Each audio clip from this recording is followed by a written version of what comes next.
Yes, people, welcome back, man. Welcome back to the Nick and Dad podcast. As I'm riding solo today, I'm riding solo today. People know Daniel is absent. I don't even know if he's gonna make it to the show. You understand? So just I ride solo today, and just I go on. All the people in community with me throughout the whole journey until the video end. You understand? Remember, we're streaming on both platforms, the Nick and Media House, and also the Daniel Football Show. You understand? We're here to talk about the big game coming up tomorrow. You understand? And we're going to pick a pocket own pocket, go back into the game that happened Thursday night in Managua in Nicaragua. You understand?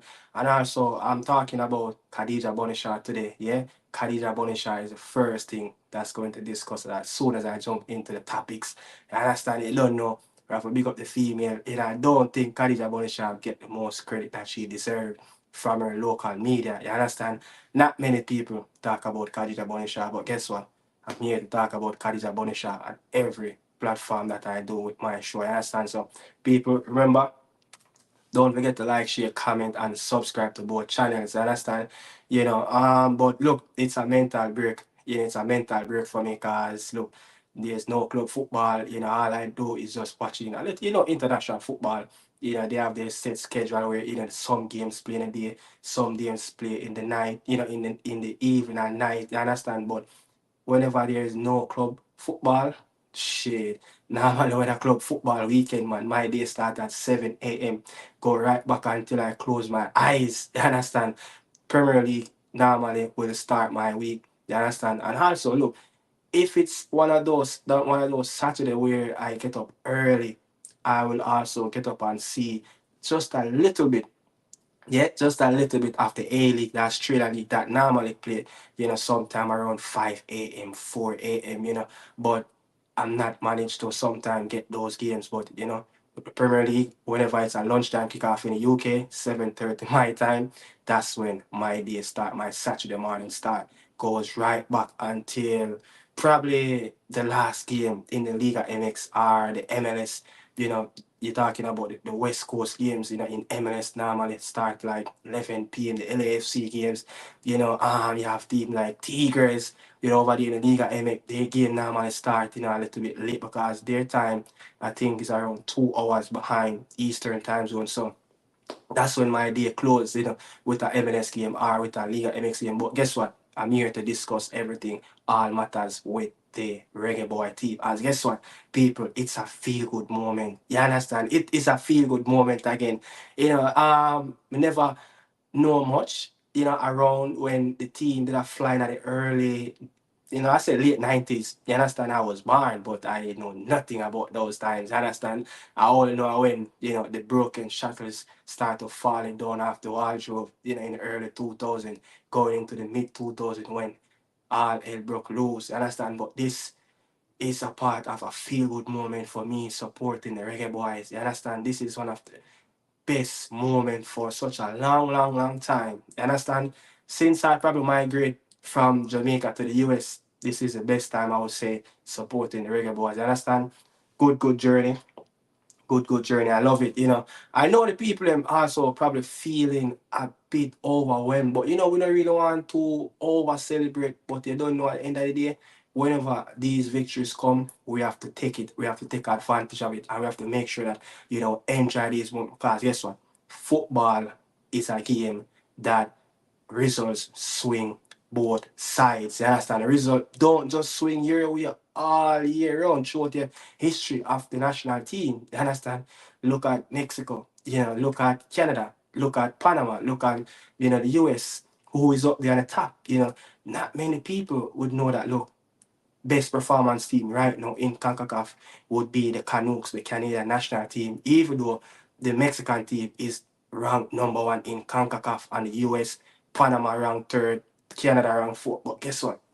The best performance team right now is Jesse Marsh Canadian team. So yeah, results don't just swing one way, so we have to enjoy this moment and hopefully this type of positive results that's coming from the Reggae Boys and the coaching staff, the administration. You have to pick up everybody because guess what? When things are going bad, we beat the JFF badly. We beat the players in badly. We criticize the players in badly. You understand? So we have to make sure that look, when we are give praise, we don't really give flowers around here, you know, dead people and don't get flowers. But when we are give praise, you know, upliftment, we give everybody, you know, from the man where upper JFF are clean entirely, you know, the kid staff, you understand, the people them deal with the travel advisory and all that, booking tickets. You have to give everybody credit because guess what? Over the last couple of months, you don't really hear much of an issue. You understand? You don't really hear much of an issue. Even though every time when Jamaica team is going into a tournament or going into like a league format tournament like the Nations League, it's like there's always this type of these issues, you know, always popped up, even though they have an issue that, you know, recently, you know, been circling around, even, you know, the Observer have published it in the Sunday Observer this morning. But guess what? It's not something you would say have a big outcry, but it's an ongoing issue. So going back months, months behind half months, you understand the feel and the lighting. But I guess, you know, everything you know, Dennis Strong and, you know, the great Major Brown, the man that running things for Oliver Babsy in the National Stadium, looks said everything is okay. You know, hopefully everything is really good. You understand? So, yeah, we have to give everybody credit, man. But, you know, all right, let's go into the show, you know, people. Because, look, when you're there, fair talk about a whole lot of different things. You know, we have to talk about the game, but foremost with Kadisha Buchanan, the reggae girl, international. You understand? Look, I have said this, and this is how I'm going to start off my topic with Kadisha Buchanan. Right now, she is the best number 9 in the world. Yeah, I don't want to hear anything. Yeah, right now, she is the best number 9 in the world, Kadisha Buchanan. Look, what Kadisha Buchanan have been doing since she left Tennessee's university and went straight over in the French league and the women league, yet to Bordeaux. So many individual accolades, so many individual performances. You understand? Leading goal scorer, you know, team of the year, you know, player of the month, in team after weeks, you know, in the French league, you know, scoring goals against some of the best teams over there, Paris Saint-Germain, you know, the Leon, all these very good women programs. And what she have done in the last 3 seasons, you know, at Manchester City, you know, formerly after coach himself.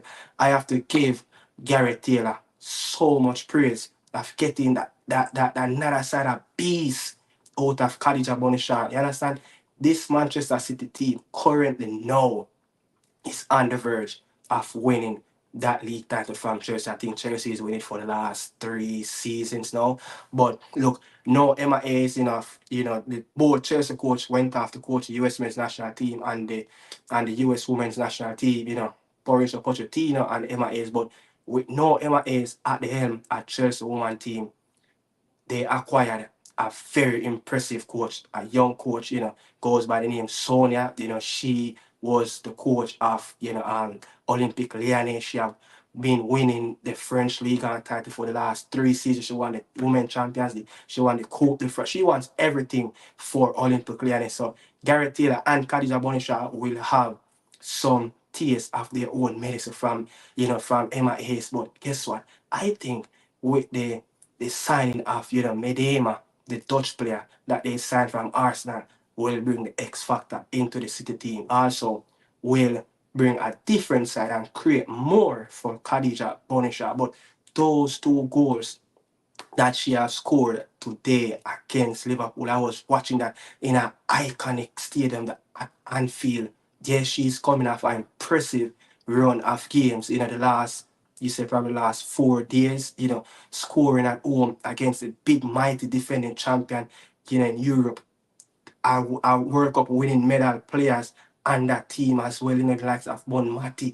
All these players, you know, started for the Catalonian team.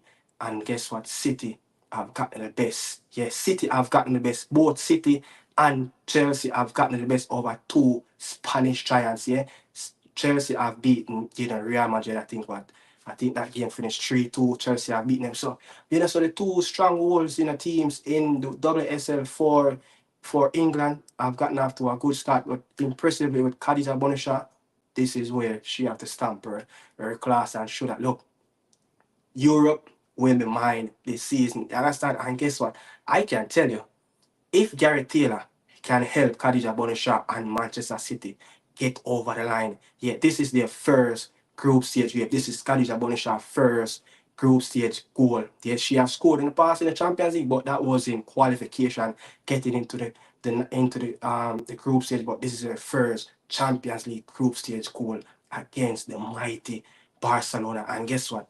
Coming up on Wednesday, yeah, 2 days after the Reggae Boys played the game at home against Honduras, Kadisha Buchanan will play in Austria versus St. Polten. That's a team. This is their second appearance in the Women Champion League. So it's a newly team, but expect to see goals galore. 6 games, 4 goals, the best. The best. Who could have said that? Look, Kadisha Buchanan have been up there against some of the best strikers in the world for the last 5 years in Europe. But it's all about what she can done with this Reggae Girls team. She have done a remarkable job to help the team, making it to the back-to-back World Cup in 2019. They qualified in Mexico. I think that during that period, I think she won, Concacaf Best Player of the Year also. What she have helped the team, to make it to Australia, New Zealand. Wonderful job. Even though the World Cup goal not come as yet, that big World Cup performance not come as it, but she have played a big part in us to get us through the qualifiers and get through the World Cup. So hopefully again 2027 in Brazil, just right down the road from us, south from Jamaica. Hopefully we can make it cross the Gulf, 2027, and the girls can make it to the third consecutive World Cup. And hopefully when the girls make it to the 2027 World Cup, the third straight, the Reggae Boys will feature, in that World Cup in 2026. We want to see back-to-back World Cup in the nation. And also, we don't just want to see the two senior teams, the men and women, qualify. We also want to see 2020, I think next year, 2025, the young Reggae girl, the young Reggae Boys can also make their progress into the next World Cup as well. I think the last time the boys qualified for under 17 was in Mexico 2021. 2011, I must say, look, two World Cups, 2025, 2026, 2027, go all the way down to 2030. Every year, we must can make at least one of those World Cup. You understand? So we're looking forward, big, big, big, big, big years to come. For now, a lot of football to come, for us as Reggae Boys fans that's supporting the Reggae Boys and the Reggae Girls and the young youth teams as well. The same way and the same energy on to put behind the Reggae Boys, we need it to go behind the Reggae Girls as well. You understand? And we need it to go with the rest of the Reggae Girls that's playing anywhere in Europe. You understand? Jude Spence, 30 something, still doing it big in England. You understand? We saw Blackwood, we saw Kanye Plummer. These players have done it really good last season in Liga MX, just right across the border from me. You understand? So hopefully we'll support the girls and give them that big support. Don't just put all the egg in one basket with the Reggae Boys. You have to share it up. Don't just wait until the big time. The Reggae Girls have some impressive games that's coming up, against France, against South Africa. Go out there and support the games wherever, for the people them, who Jamaican people, who live in France.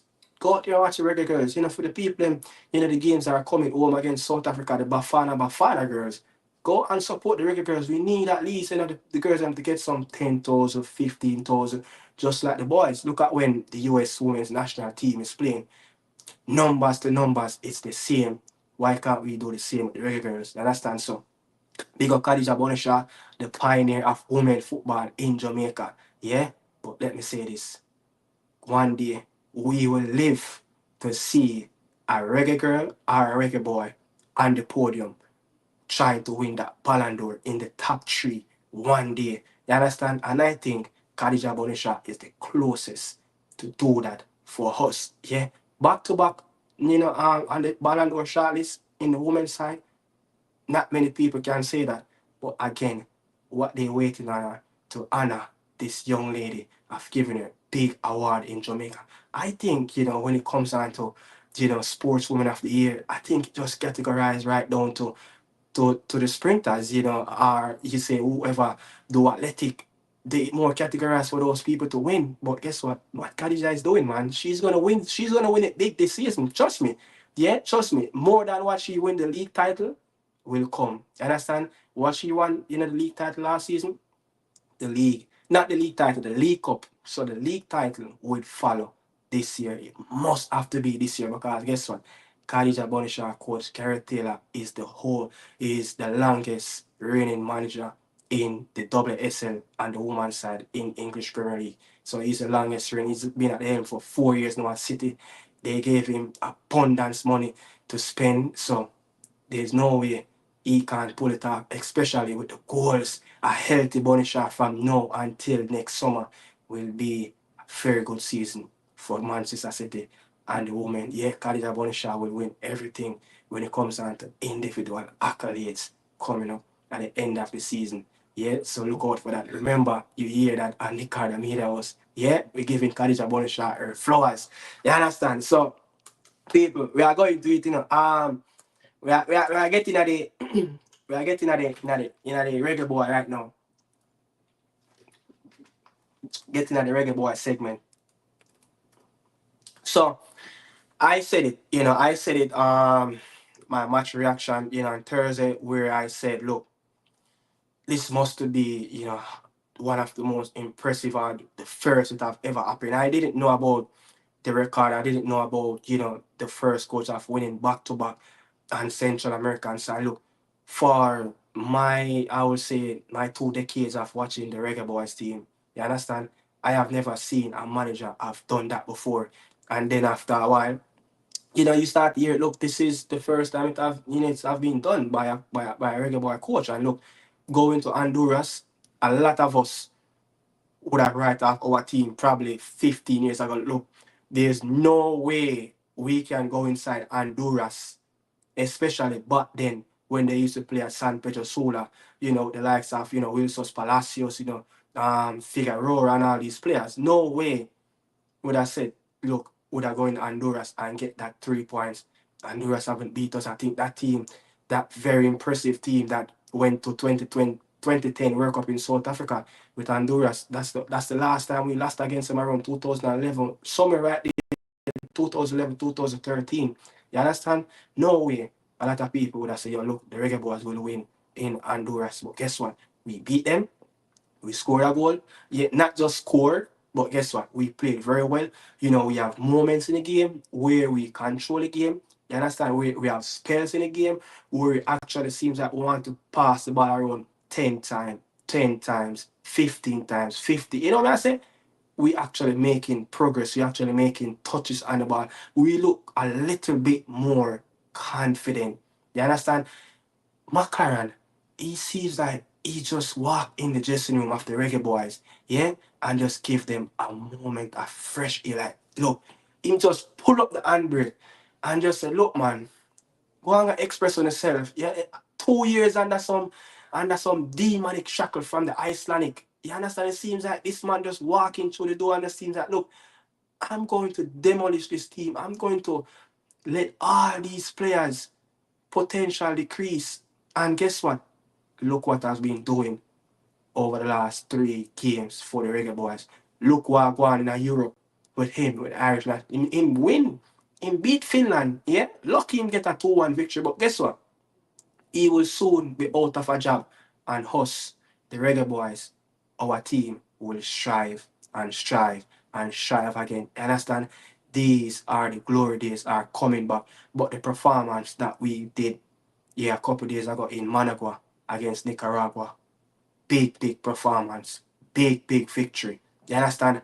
And we must give the coach a lot of credit. Nobody knew about that starting lineup. You understand? But guess what? Again, a coach with experience, not just coaching at the international level, but a coach that coach in the club level, assistant coach, and as a manager, have to be dealing with players coming back from injury, have to be dealing with players staying back after not getting international call up, training with the youth team. He understands it. He knows it all.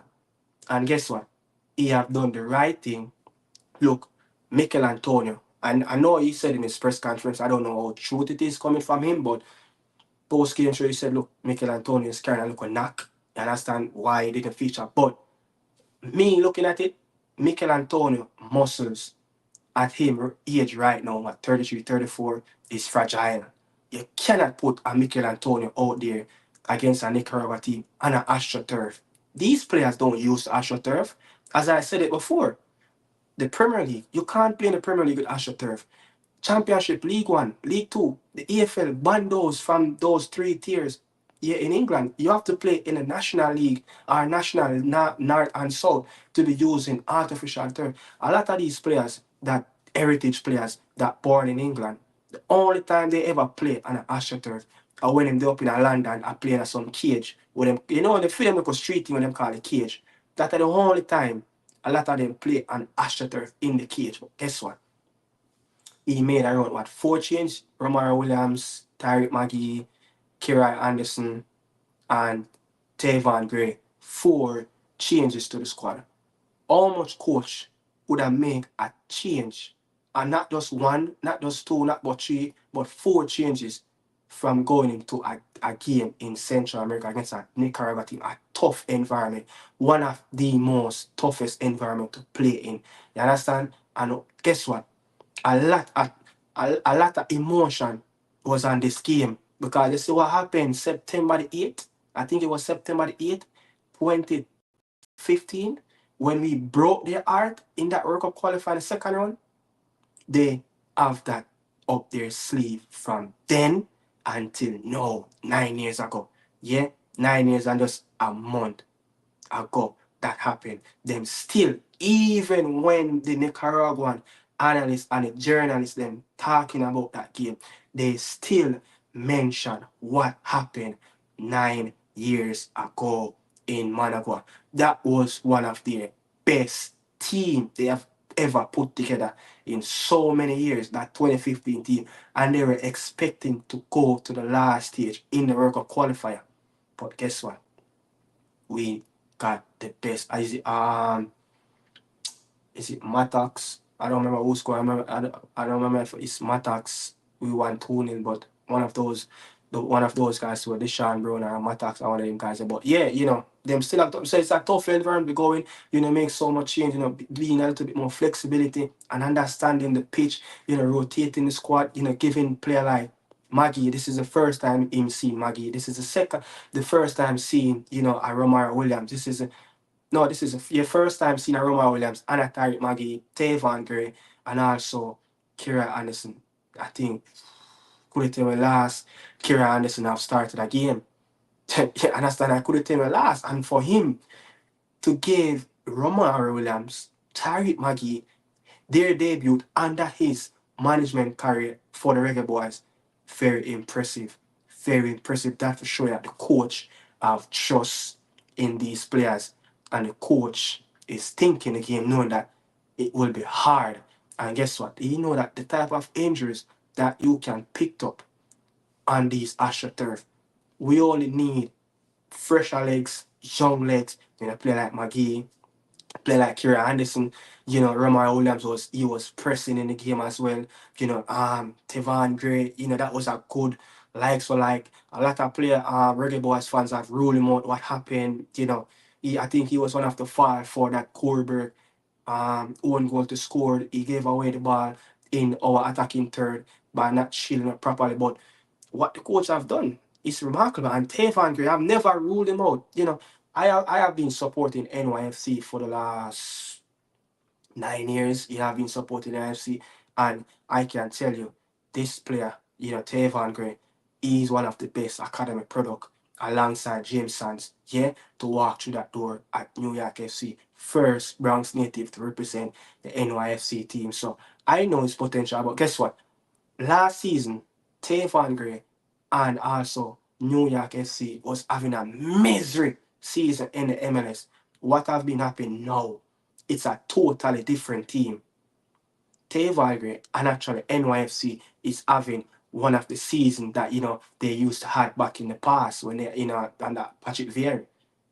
So he is that player that impressive form of the team. Those type of players, especially these new generations of players. If the team not playing well, you hardly can find one of these new gem to pick up the team on their back and dig them out of the road. They normally sink with a sinking team. So this player is flying with confidence, and hopefully it can continue. And good job to the coach. Dexter Lemekisa, not a whole lot of games under his belt. It will take a lot of energy. People, every time when we talk about AstroTurf, that's where I damage my knee. That's when my college career end. That's when the quest to be a professional player, that was my journey. I ended my career on an AstroTurf, yeah, just by practicing. I left my running shoes and I was training in my cleats, and all of a sudden, my cleats got dragged in the AstroTurf, and all you could hear something going on in me. And that was it. For me, you understand, freshman year, couldn't get to play no more football, like just call it a day. You understand? So, the coach have, done a wonderful job in terms of flexibility with the team. Let me see. But another thing that I want to talk about. Look, we have seen this with Tapa Whitmore in the past. Yeah, we have seen it with different coaches in the past, but more under Tapa since recently. A lot of new players walk through the door. You understand? A lot of new players walk through the door, making their debut under a new coach, but not for the national team. And it's like you're wondering, like, who are really instruction Tapa tell these players to do? But all of a sudden, Alf Grimson walk out through the door. McLaren walk through the door. New players coming for the first time under this manager, and everyone just look 15. So every time when we talk about this, a system, this is why a system is important to anything that you're doing. To build a house, you have to build the foundation. Who remember those houses that they used to build in Jamaica, the food for poor house, where it just take one day for build, where you have to build a solid concrete foundation. Without that solid concrete foundation, that house would have never put up in less than 24 hours. So a foundation and a system, a base is everything.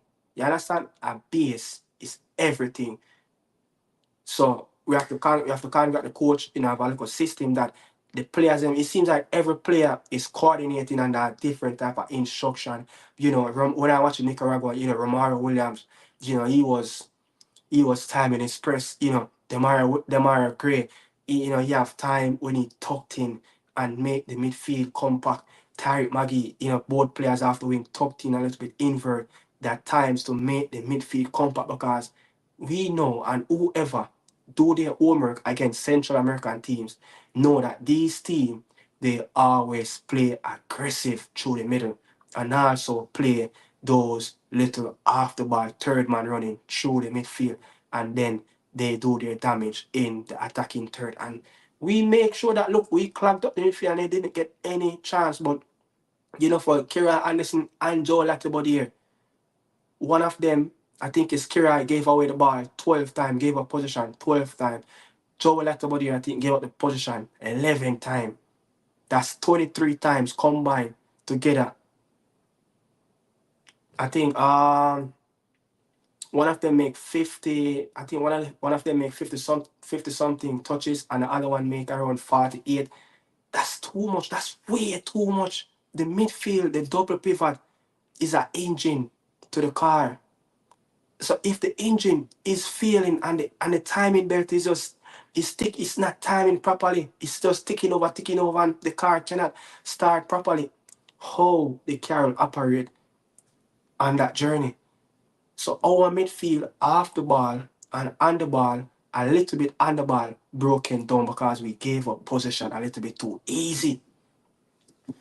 Nicaragua have three players in the midfield, Masquerade, Coronel, and Barrera, the number 11, the captain, were all playing that midfield. And those three players, they aren't like the best of pressing, like, Jordan Henderson, Fabina, and a Wild Animal under the club system. You would say, like, that just not just that's I think that's a poor analogy. Don't let's use club. Use, Ronaldo Rueda. Yeah?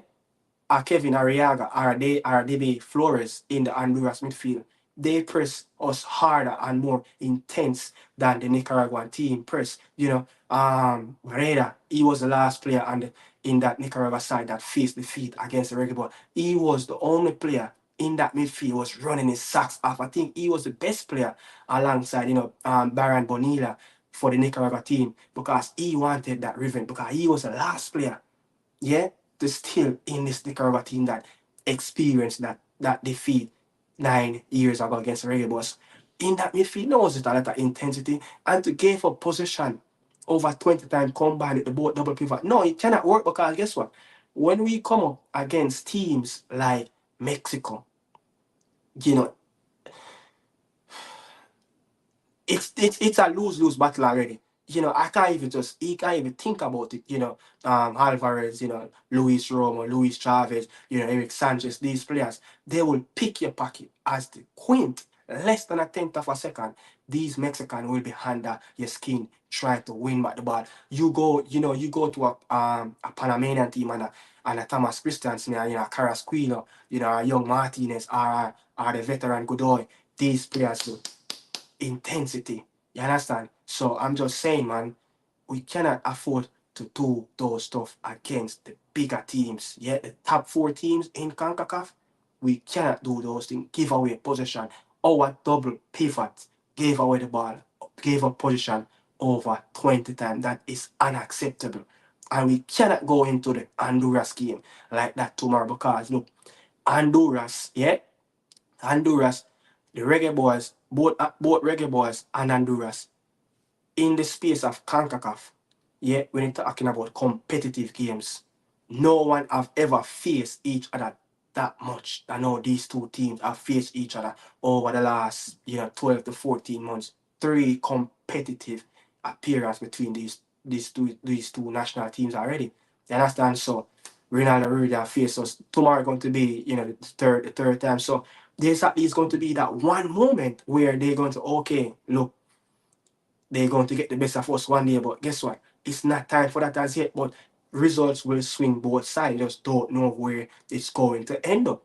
So I'm just saying we have to be on our peak. We have to make sure that we protect the ball. Midfielders need to protect the ball. Yeah? It's just like how you protect your wife, just like how you protect your son, just like how you protect the elderly on the street and help them walk across the street. You understand? We have to protect the ball, hug up the ball, treat the ball like your esposa. Yeah? Treat the ball, like your Mia Moore.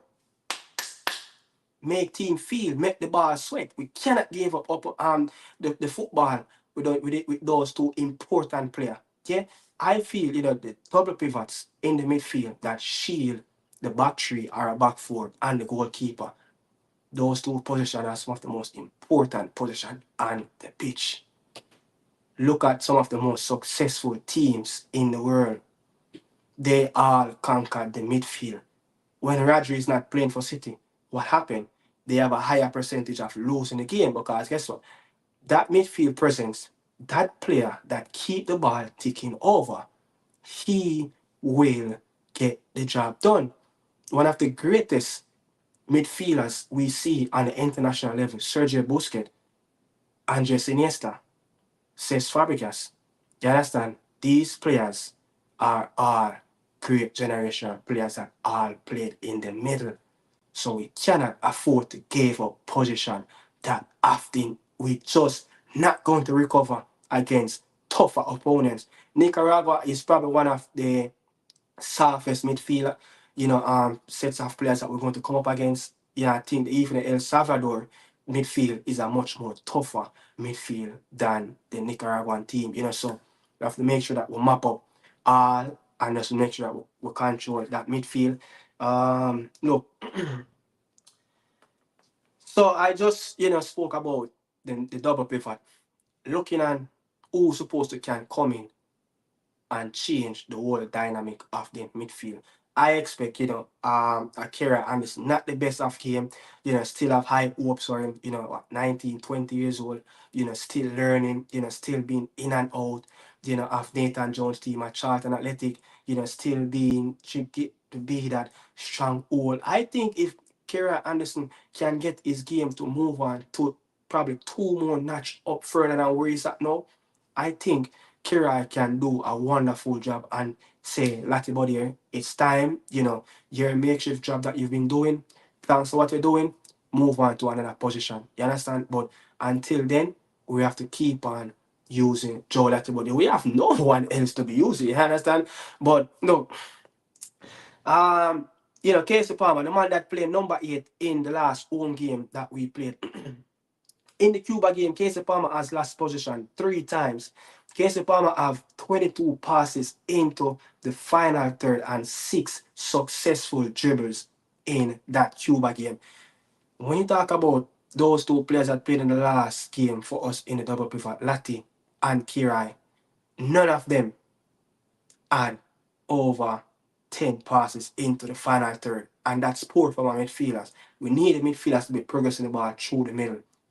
Whenever the US played us, whenever Mexico played us, their midfielders be pushing the ball over 20 times in our defensive third. So until we can start to do and put on those numbers as an individual player, I think the midfield can also get a little bit better, But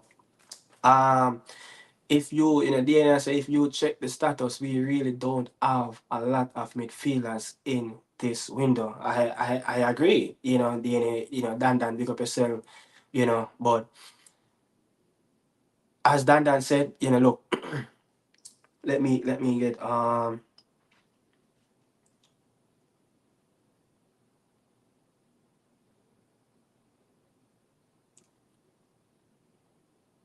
so Dan said, he will do well beside, Palmer. I agree that, he will do very well with Palmer. I think Palmer will be that perfect number 8 that can really complement him. And I think, look, Kira is still, under development as a kid, just this will be his first full taste of real professional football. Last season was his breakout season at Charlton Athletic coming from the youth academy system. So this season will be his full taste. So I think he's still learning.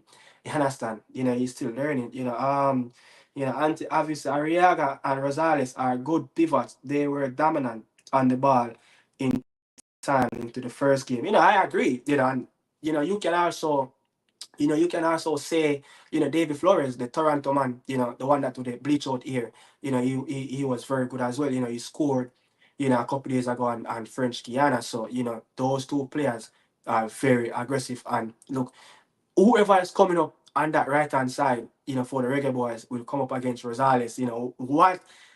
What Norman Campbell done to Rosales on the byline. Oh my God, you don't want to see another Norman Campbell, but I think it's if we can get someone with pace, because look, Rosales is a very technical left back, someone that can play in the midfield. He played in the midfield and left back for Minnesota, so he's doing like a left inverted, something like what Pep Guardiola do, when Zinchenko is there. Same like how Arteta want to play Zinchenko. When the ball is in their attacking third, he pull in and make it be a 3-man midfield, with Davy and Davy and Arriaga, But let's get back on track, people. But look into the game. Look, this game, look. I said it on a video earlier today. I don't know how many of you listened to it, but the general secretary, the journalist in Honduras, the gaffer, the professor, Ronaldo Reader, all 3 panels have said literally almost the same thing. The general secretary, look, which is Carlos Ernesto, the general secretary for Honduras. He have said, look, it was a muddy pitch, it was a tough pitch, it has a lot of holes on it. It looked good on television, but it wasn't up to standard to play any competitive game at the international level. And his players have taken a batter on that pitch. What they experienced in French Guiana after they left, Honduras, yeah, they didn't have too good preparation. One, surface. 2, the rain. So they didn't have no time to prepare for that game. So it was just a smash and grab for Honduras. What Honduras did in that game against French Guiana, you can't really take much from that game because look, Honduras is a team. Look on the surface that we played on. That's like 3D grass that they implement. That's a brand new pitch. That's like they restructure that pitch. You understand? So they love to play football on smooth surface. Obviously, they weren't going to possess the ball a lot on that surface. And Ronaldo Rueda is dealing with a lot of internal issues.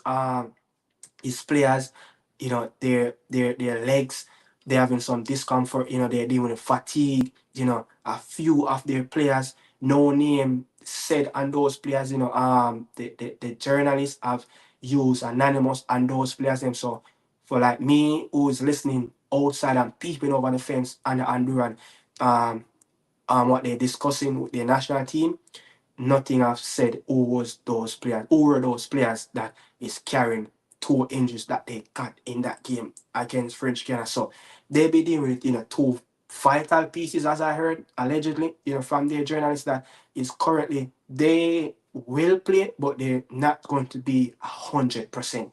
And next thing they deal with, selection issues. No, Ronaldo Rueda, the professor is looking at, look, he's looking at making at least 4 to 5 changes. Don't surprise if you see a lot of changes with this Honduran national team. When you look at Maldonado, when you look at Luis Vega in the backline, both center up. Maldonado, which is probably the leader in the back. You understand? Nahir, the right back, he didn't play in the game against Reggae Boyz, but he will play in this game. They're looking at him as the right back. Rosales is looking at the right back. But who will partnership with Maldonado? Will it be a player that always be in the squad around, a very experienced player playing local in Honduras, for Olympia, but his name goes by Melendez. Will he start over Vega? Only time to tell. But they looking at the physical presence that we brought to them in Honduras. They looking at to match us physically. Yeah, they looking. Another player. That scored the third goal. Ben Gucci, that 6'4" center forward that play locally in Honduras. Will he go with 4-4-2? The last time he came to the stadium, he played 4-4-2, and he got, he. I think we finished on 55% of the ball. They finished, with 45% of the ball. We have more position of the ball in that game that happened last year in September. You understand? So we're looking at that and look, okay, who will be those players? And guess what? When you have Honduras team missing 3 of their key attacking players that will bring pepper lights to their flares and how this team attack. Kyoto, Alberto Ellis, and Luis Palma. None of them.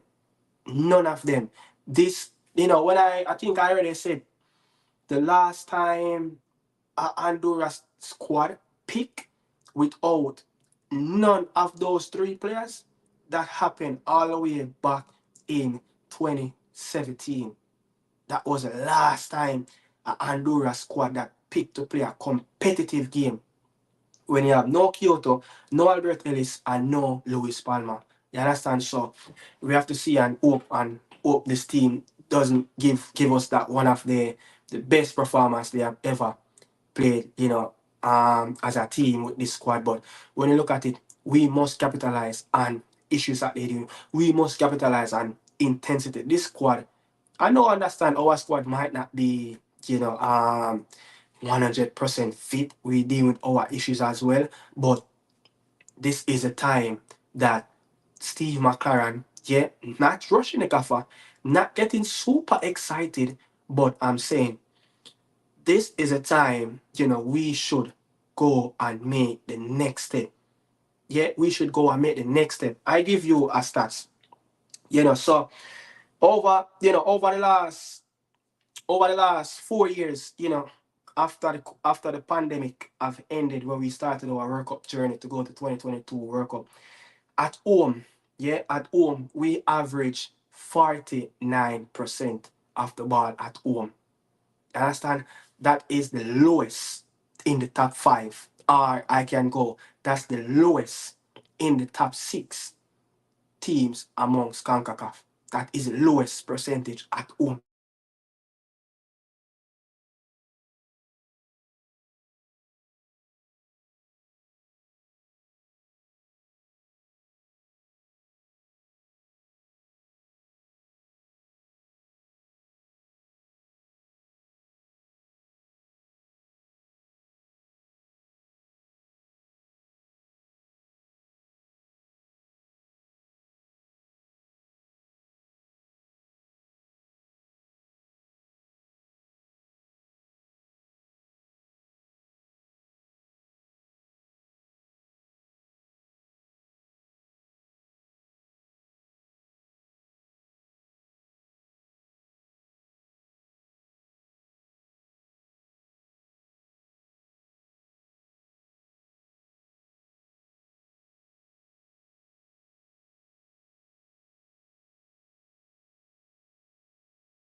When I say the sun up and running, you know.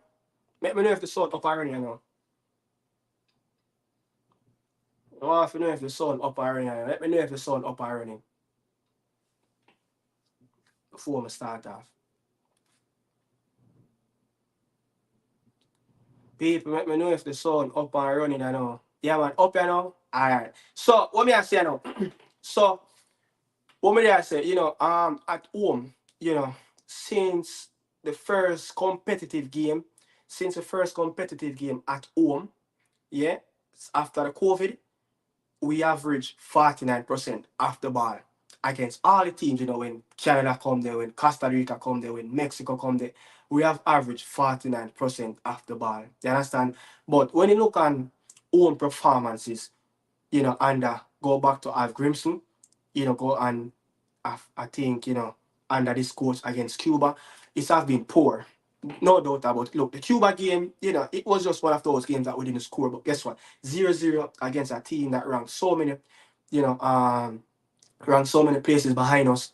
It's poor. 0-0 result at home against Cuba. It's poor. If we didn't manage to get the win in Honduras and Nicaragua, we will be on our face at this moment to be playing in the knockout round stage coming up in the next November window. So this is the next step. After coming off of so many unimpressive performances at home, look, the people, the Reggae Boyz fans, look, with the people them locally just find them groove to support this national team.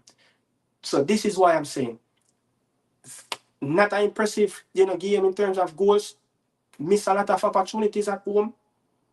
We must perform against Honduras. We must give the people them something to cheer for. Yeah, with the 3 points. Give the people them, because look, back to back win in Central America. The first time, of course, I've been doing that. Coming at home now, beating Honduras. You tell me, because remember the people, we're going to have back to back games now. Accordingly to how the CONCACAF rules and fixtures have said, next round will be the quarterfinal. So we win tomorrow. We will play again at home in November, and then it will be a two-legged game, knockout round quarterfinal. So we will play according to what happened last campaign. Honduras played at home. Yeah, Honduras played at home against Mexico. They won 2-0. We lost at home against Canada. You understand? I think another team. I don't remember what team it was, where Trinidad and the US play, but how the format set up, it would probably more likely be a back-to-back home game. So I'm just saying, performance will be needed against Honduras coming up tomorrow. More for the fans. The boys, the players must give the fans something to cheer for. Because I believe, Dennis Strong have said it in an article that published by the Gleaner, the Observer this morning, that look, more tickets have been purchasing so far than what happened in the last game last month against Cuba. So we must come up with something good. So when I look on the stats, when I look on the stats against Honduras, the average possession that we average over the last 7 games unbeaten against Honduras. Yeah, we have averaged 46%. So they have averaged 54% of the ball in the last 7 games, but we still managed to stay unbeaten. But to be more dynamic, to be more ruthless as a national team, when Mexico, when the US, when Honduras have them time, yeah, when Costa Rica have that team, with their legend players, they ruthless at home. Every CONCACAF team, when they're on top of their game, they will be ruthless at home. So if we can manage to get back the office to a place where it go back to the 90th campaign where it didn't last 1 game at home, if we can go back to those days, when you're talking about Honduras, Mexico, US, the Los Ticos, Costa Rica, all these teams from Central America and North America, they will fear us coming into the car park as what the American Alexis Lelas label our national field as the car park. Him and Clint them, that's what them label our field as the car park. You understand? If we can be a lot more ruthless at home, people will be killing for tickets to go to the National Stadium because guess what? We remember the days when the National Stadium was so full out. You understand? But you know the bias between winning and not winning for Jamaican people. Not as a Reggae Boy fan, but overall, how we support sports in Jamaica. If your team is not winning, dog, me and your supper. You get what I say? You have to go dig through rut for find back your farm to gain those people trust. So now I'm looking at it, we are gaining the fans trust, and that is one of the most important thing a Reggae Boy team could ever done. Because every time you see press conference, it came up again earlier today where they talk about Demarai Gray. They want to see a full house stadium. Those heritage players is yet to see a full house stadium in the national stadium. So until they can get that, we still a little bit behind. But we're still behind in terms of our development and where we want to be as a national team. Right now, we currently rank, fifth. Currently rank fifth behind Canada. And look, I want to say this, people. I'm gonna touch back with the Honduras game a little bit, but I just want to say this. With the ranking, I'm a little bit scared. Why I'm a little bit scared with our CONCACAF ranking? We saw what happened since September until now. Mexico, I think I have it right here. Canada only have 1 game in this window. Panama, no game last September in the window last month. You understand? I think Mexico, they have only have 1 game in this window. You understand? It's not six. We rank six, not fifth. Sorry, then if I six, then look, thanks to the correction, energy 876. But I'm saying I'm a little bit scared of us. I would love us to get into the top four, where we can get a buy-in to the quarterfinals of the Nations League, where we don't have to be playing some of these teams and go into some of these look at small island places, where you don't want to be traveling. But where will we find games with more and more fixtures being added to the windows? Where will we find games? Because if you look at it, US have been playing, be quite frank, US have played Uzbekistan, US have played Oman. US don't want to play those teams. US don't even want to play against St. Vincent. But guess what?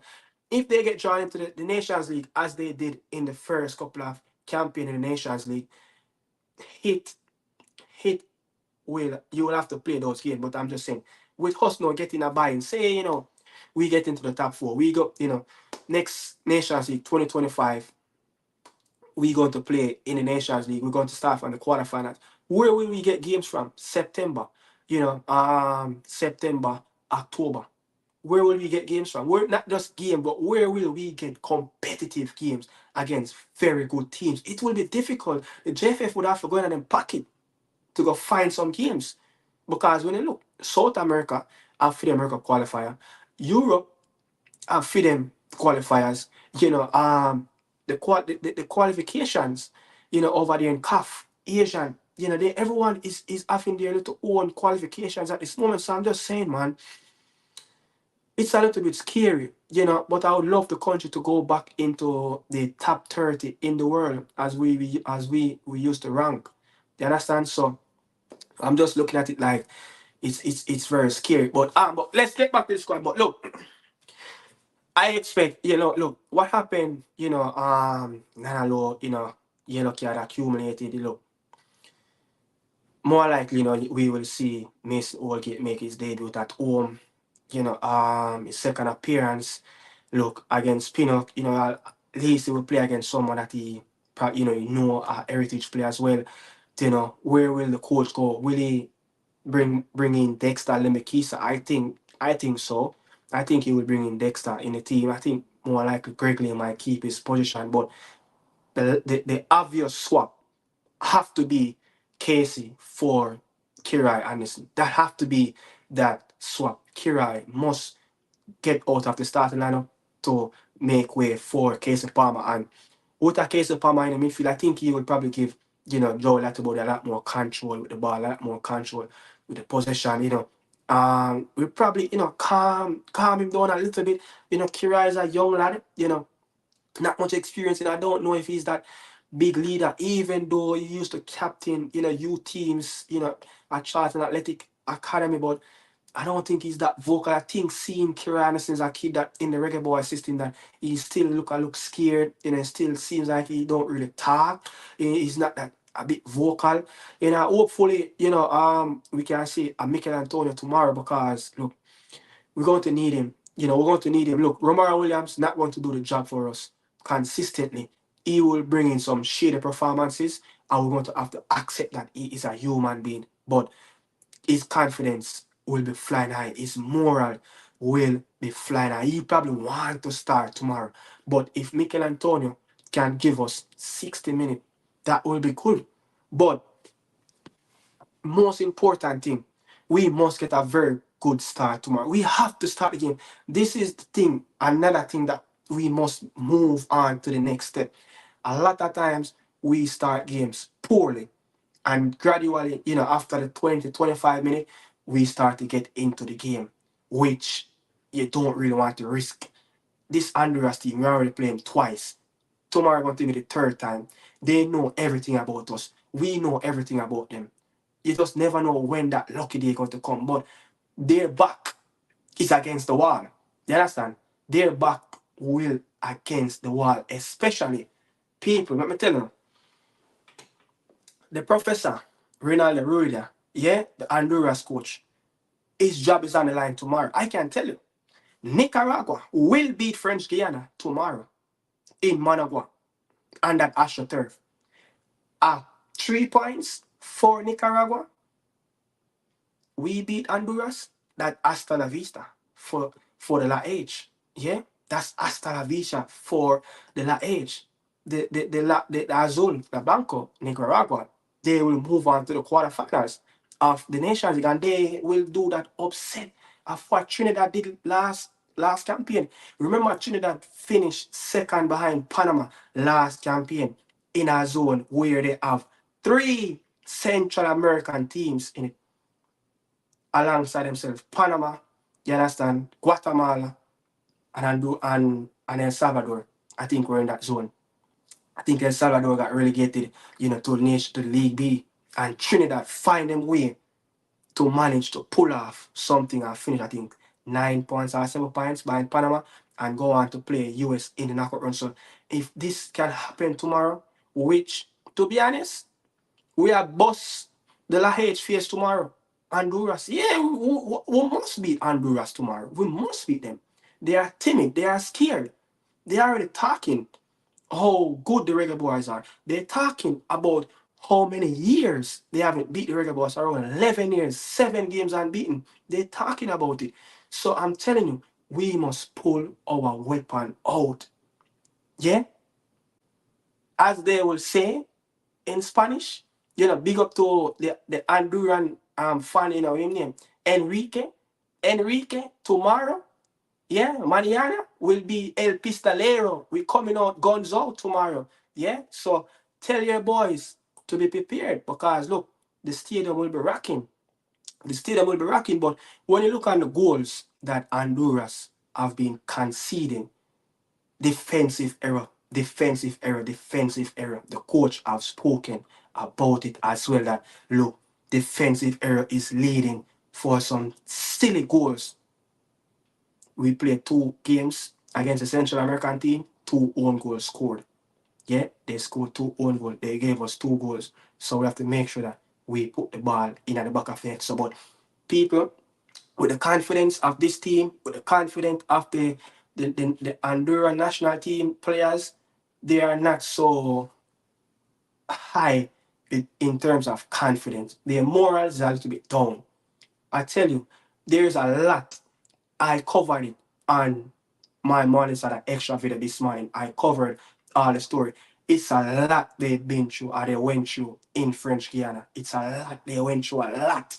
They went through from not getting the proper food in the hotel, yeah, not getting the proper treatment from the French Guiana people, not getting the proper surface to train on.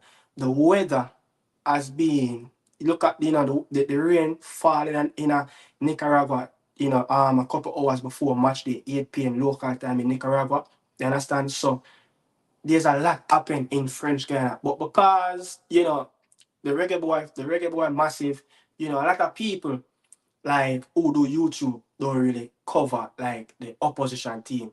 So if you can go back and watch the video that I have done, you will hear Carlos Ernesto, the general secretary, Ronaldo Rudia, and the journalist, the analyst from Deportes TVS from Honduras covering their national team, and also the reporter who is currently on the ground in Jamaica coming from Deportes TVS, Holgate, yeah, the man, in English we say George, but a lot been happening. So confidence wise, it's not there. So that's what I'm saying. If we can come out in the first 50 minutes, the people them in the stadium, if we can actually get some nice, get the people, the fans them up, yeah, the players them do something in the first 5 minutes, make 2 quick attack, get the crowd wild up, then ball game will be rolling in the National Stadium tomorrow night, and we out for a very good game, people. It will be a different game of what happened, last month against Honduras away to them. This game will be important. It will be tense. It will be a little more timid, yeah, because they know that they must win. They must win because they can't depend on French Guiana to get the 3 points against Nicaragua. So, and I said it before, man, the gaffer, Ronaldo Ruida, is like his job more likely will be on the line tomorrow if he don't get past the group stage. Yeah, remember. But I want, I want to talk about this special player for us, Demarai Gray. A lot of people, a lot of fans, when I watch different platforms, a lot of people voice their opinion about Demarai Gray. He's not the best player for us. Yeah. Last year, 2023, at this time, Demarai Gray was arguably our best player. Yeah, our best player. Last year. So for Demarai Gray, last year, 2023, 11 games, 5 goals, 3 assists. That's 8 goals involvement. Yeah. When before he came in and started to play in the Nations League, he had an impressive run of games in the Saudi Pro League before he got injured, just before the Copa America. Yeah, just before the Copa America, he got injured versus Al Ittihad, the team that Benzema played for when he played only just 25 minutes. But before that, during that whole season, yeah, in the Saudi Pro League, just in the Saudi Pro League, he has played 23 games and started 21 games. And throughout that year, that local time, he had 11 games, 5 goals, 3 assists, that's 8 goals involvement in 2023. You understand? So I'm just saying, no, Demarai Gray, 2024, 6 game play, no goal, no assist. I can probably remove the Copa America. Why I said that? Look, after the coach resigned, walk away from the job, we as fans realizing that, look, this man, was looking at job during the process of us preparing our team for the Copa America. So you say, look, the Reggae Boyz team was an unprepared team. Demarai Gray didn't play a football for a few months. His first game back after getting injured was against Mexico. He wasn't fit. He wasn't just looking himself. I'm just saying, is it that the injury that he got against Benzema team, I think in May the 10th, when he got injured May the 10th against Al Ittihad, is it that kind of shake up his confidence a little bit, and after that he just seems like he just slipped out of the starting lineup. He just looked like this squad rotation player, yeah, for Stevie Gerrard team.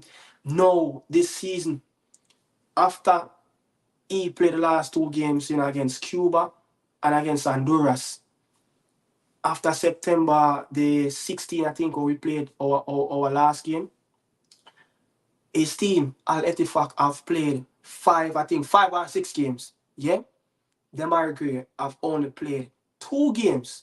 He have only started one, and that was the King Cup, and only played, I think, 20 minutes in the league game up to the build-up for this international winners. He's not playing a lot of games. So, Demarai Gray is a player. He has to be playing in a team that flying with confidence. He has to be playing consistently. He can't be in and out. You would say he's an emotional player. He's an emotional player that feed off of energy. So I'm just saying, how long can we wait to be dealing with this Demarai Gray issue? Because you don't want to wait too long. As a coach, you don't want a player to be too settled to know that, look, I'm performing way below average. Yeah, I'm performing way below average on what I did in 2023 for the national team. Let him get a little bit too settled and comfortable to know that, look, even when I'm not playing games for Al Fact, I still can walk in a Reggae Boyz starting lineup. How long can Steve McLaren deal with these average performances from Demarai Gray? Tomorrow, and I heard it in the press conference earlier today, tomorrow will be that day. Remember, Demarai Gray made his home debut against who? The Honduran national team. Yeah?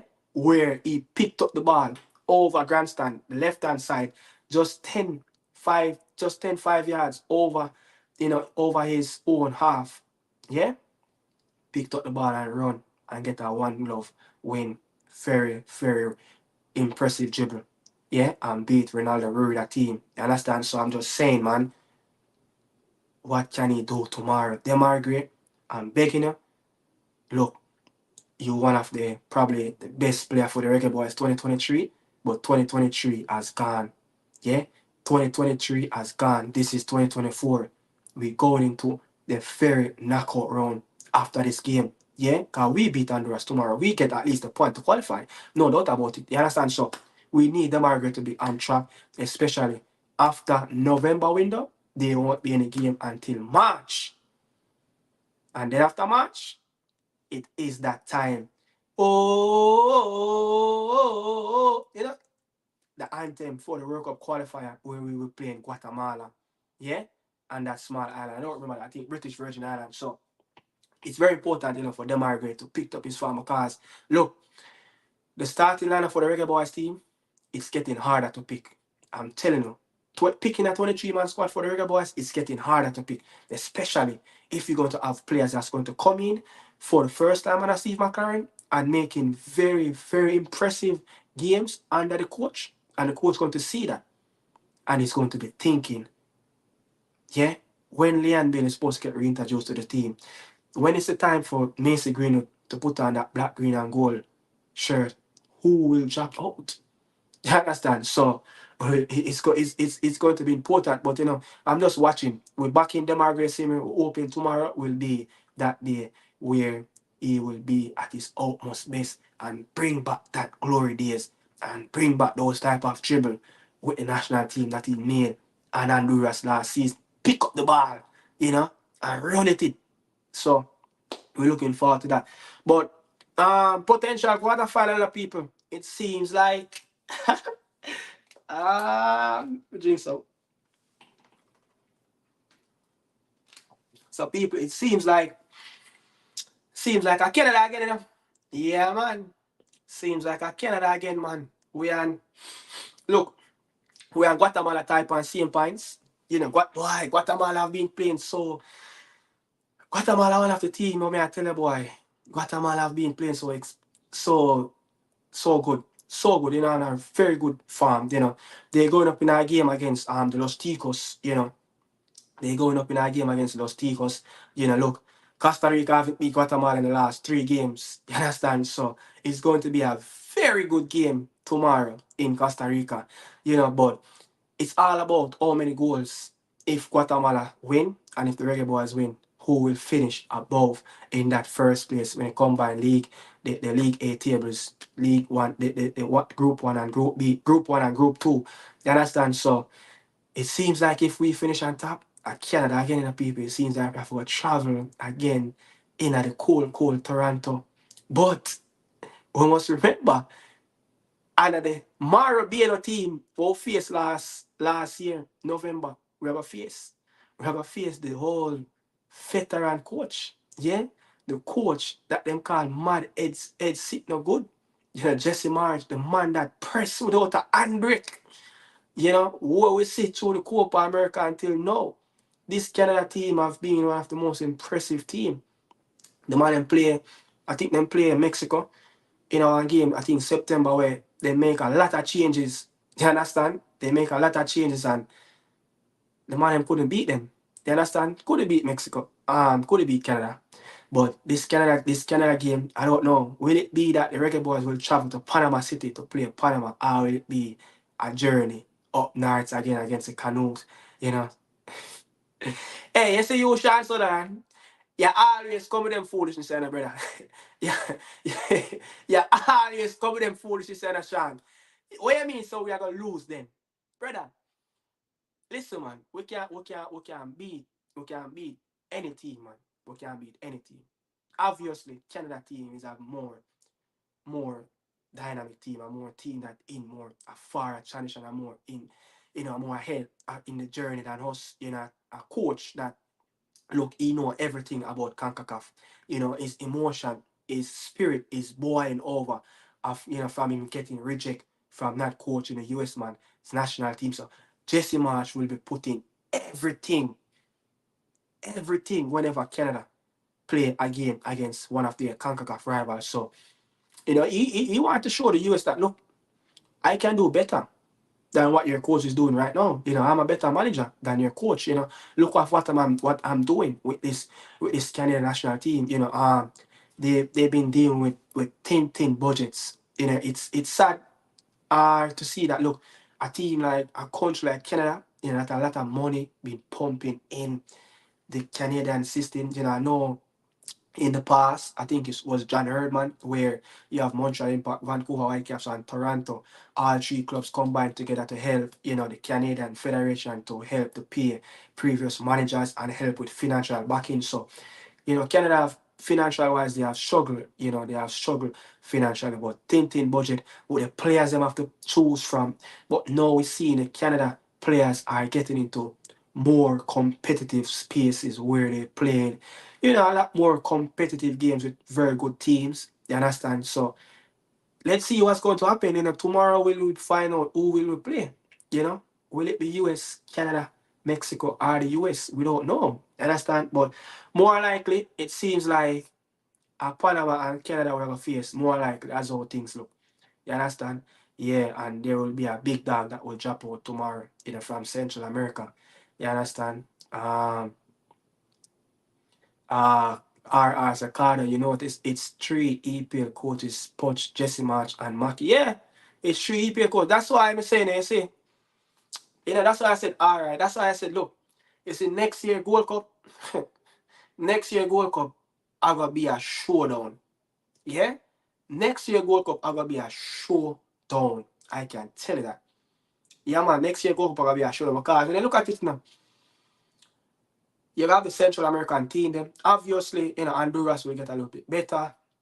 Hopefully, they can keep their manager. I think the Colombian is a very good manager. They should keep him regardless of what happened tomorrow. If they go through or they get knocked out, the 3 EPL coaches, Thomas Christiansen, he will stamp his mark again. I only miss one coach. Yeah, and I was talking about it before he walked away.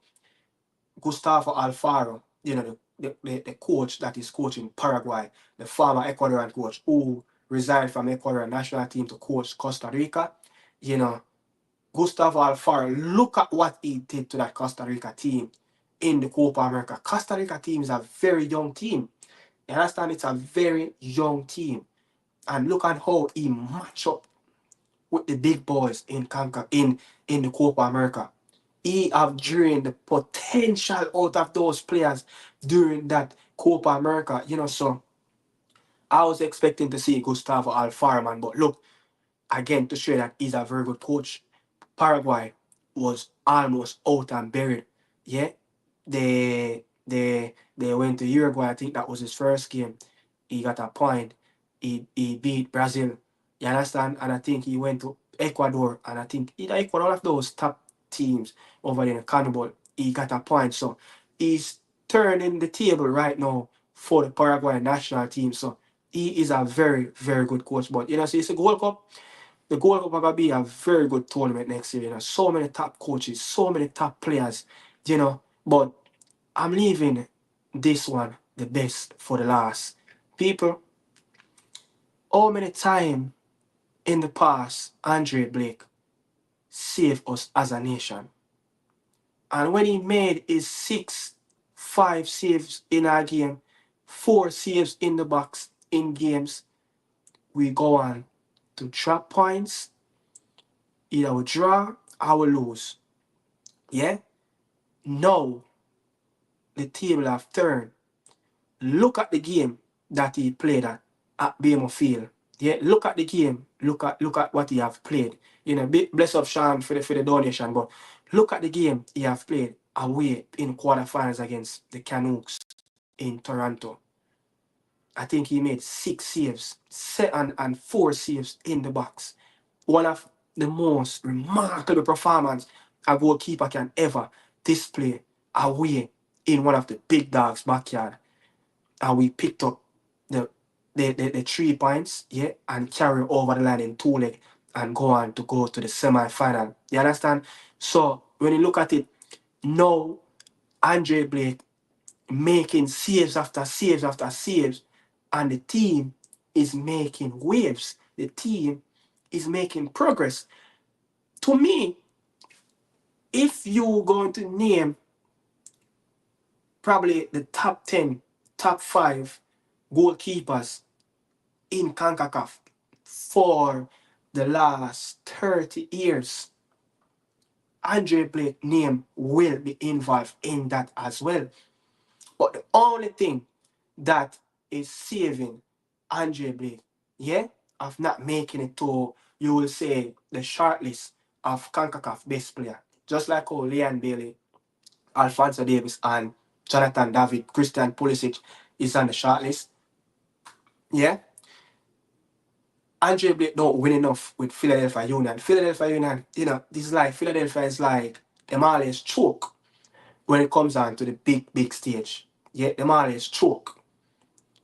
Can they get over the line this season? It will be much more harder for Andre Blake to win at MLS this season because when you look at it,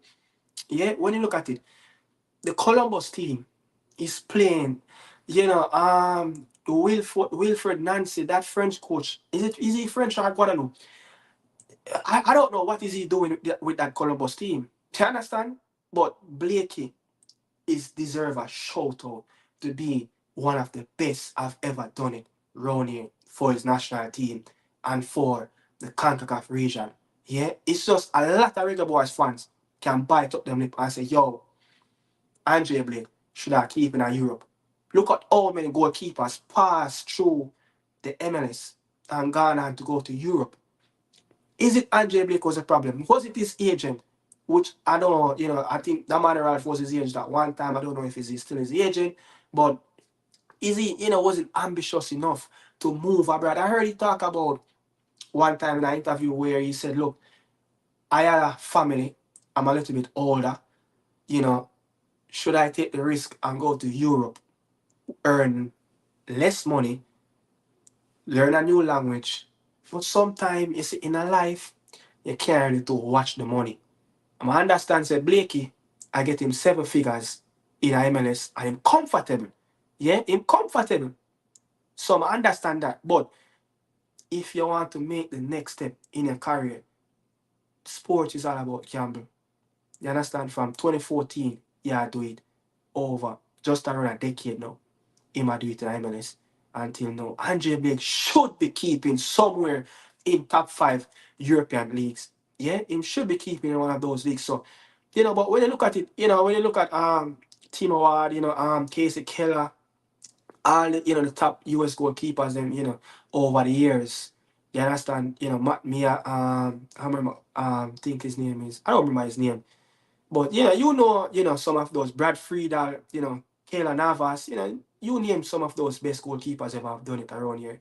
Guilherme Ochoa. Look at Guilherme Ochoa. Guilherme Ochoa is one of the best goalkeeper in Concacaf for so many years. And guess what? Guilherme Ochoa never played for some of the best teams in Europe. He never played for some of the most prestigious teams in Europe. Look at what he done, at Salernitana, a team that fighting relegation. I think he have spelled at Almeria. I think he has spelled at Malaga. And then he have spells, I think, twice in Club America. He don't play for the best prestige clubs. You understand? So, Guilherme Ochoa, man, you know, he showed, look, you don't have to play for some of the best club teams in Europe. Go out there and everywhere Guilherme Ochoa have played his club career in Europe, he have always stand out as one of the most shot blocker goalkeeper in that league. So Andre Blake could have easily done that. I just think it's comfort of making, the big bucks. And we're talking about big bucks. I think with Andre Blake, just around a year ago or two, him start to make 7 figures a year of his annual salary for Philadelphia. As a goalkeeper with that standard in MLS, Andre Blake underpaid. Because when you look at Burkey, that's playing for when you look at Burkey, he's playing for St. Louis. Burkey, I get like 3-4 million annually. What Berkey do in the league? But him coming with him European pedigree, him coming with him Dortmund pedigree, and probably have a good agent, and him nationality will probably make him make more money. Philadelphia is not the best paying club in MLS. You know, Andre Blake have talked about it. Look, it's hard to compete in the league. I mean, what Jim Curtin have done over the last years to get this Philadelphia team competing alongside LAFC. You have Columbus, now you have Inter Miami in the West. Those two teams in the West. No, he's rivaling with New York FC is flying right now. It's hard. So I think Andre Blake days has passed for him to win an MLS trophy. When you look at the teams that is playing at the highest level now in MLS. So I don't know, man. You just have to just stay at Philadelphia, enjoy the ride, enjoy the big 7 figures, take care of his family. And I think after the World Cup, as how I heard he speak on a Philadelphia podcast, I think a month or 2 months ago, it seems like after if we go to the World Cup, which we're going to do, he will just give up and pass his gloves to a younger goalkeeper, someone that's going to come on and you know, do the job. So that's how it seems like I heard, Andre Blake talk when he was on the Philadelphia podcast. You understand? So I'm just saying, man, Andre Blake, the best goalkeeper I've ever seen. Coach, key for the national team, the most consistent player, time and time, the most consistent player for club and country for the Reggae Boy national team. So we have to give him that credit. You understand? We have to give him that credit. But when you look with all his performances, the only goalkeeper in MLS to win three-time, goalkeeper of the year. No one have ever done that. You understand? So I look on how much great goalkeeper passed through MLS. So one say Ricketts, Ricketts side boss, man. Ricketts side boss, man. The two best Jamaican goalkeeper ever playing at MLS, Donovan Ricketts. They say Ricketts first and Andre Blake second. Jaja. Yeah, man. You see what Ricketts do for LA Galaxy? Yeah, I've done really well. You see, I think Ricketts won MLS too. So I think Ricketts would have probably get that buy-in. You understand? Ricketts, I think, won MLS for LA Galaxy. If someone can, confirm that, Donovan Ricketts win MLS with LA Galaxy. But yeah, people, I've come to the end, man, of the show, an hour and a half, with the start talk. I say Warren Barry. Yeah, man. Big up RF that they went with Beckham. I want to say, yo, Warren Barry. Warren Barry, better go back and Jared back, go keep, yeah, man. But yeah, Warren Barry, a legend. See, but people, look, they start talk, for an hour and a half, you understand? I'm about to prepare, I'm about to prepare for some videos tomorrow. So people, love the ride, love the chat, bless up to everybody in the chat. Continue supporting the Carter Media House as, I'm just trying to, be the best version of myself on my platform and then trying to present, the sports, different type of analysts to you guys, getting you guys an insight of what's going on opposition teams, give you guys more stats in the analysis and also give you guys a more understanding of what's going on. You understand? So, and that this is just me over here, just enjoying myself, doing this is like a dream come true, you understand? So, bless up everybody, you understand, who all they support Nicola Media House and also people. Remember, this is a Nick and Dan podcast where I always have my co-host, Daniel Football Show. You understand? Really appreciate you guys support my brother. You understand? Yeah, man. It's a Daniel people. Daniel is a part of Tariq Maggie journey too, Yeah, man. Daniel used to be a mentor for Tariq Maggie at Dunoon Technical High School, and Tariq Maggie was just coming through as a little schoolboy. You understand? Yeah, so my co-host was one of the mentors for Tariq McGee at Dunoon Technical. Yeah, he was playing schoolboy football at the time, and Tariq McGee was playing, I think, under 14. He said, "You understand? Our pre-match selection. Why tomorrow? Leave that for tomorrow. I have two very good video that's could drop in tomorrow, so people look out for that. Bless up on yourself. People. Thanks for watching. This is Nicaragua Media House. Really appreciate everybody who come on this platform and give me the strength because guess what? This anything you do in terms of dealing with the people or the consumers, you guys come first because without you guys sitting here, yeah, watching it on your tablet, watching it on your computer, watching me on your phone, watching me on your TV, I wouldn't have this platform to voice my opinion. You understand? So as much as my opinion is valid, you guys' opinions are valid as well. You guys are much as important as how our or say my co-workers in the game, the fellow YouTubers are important. Just as how we important to you guys in the space, you guys are important as well because you guys keep us entertained. You understand? You guys keep us going. You guys giving us that courage to go again and to go again and to go again. You understand? Because look, I have a video that I'm going to come out with. Mainstream media in a Jamaica, nah, nothing for the game. Yeah? Mainstream media, I can say that. Mainstream media in a Jamaica, all of the broadcasting company them, both television and radio, do little for Jamaican football. Yeah? Do little for local football. You see, when you look around the region, whenever there is competitive games in this region, especially especially religiously in Central America. These people eat, breathe, sleep football, but us round here, yeah, us round here, so in a 876, do little for the people. You understand? Do little for the people. You have less shows locally, mainstream in Jamaica that give you coverage of the Reggae Boyz. If I never, for some, are the YouTubers them where I do it long time and the current YouTubers them like myself who just come in the game, yeah, people would have starved for Jamaican football. People would have starved for JPL content. So the people them doing mainstream do little for the football in Jamaica. Because you know when I say this, what I'm talking about.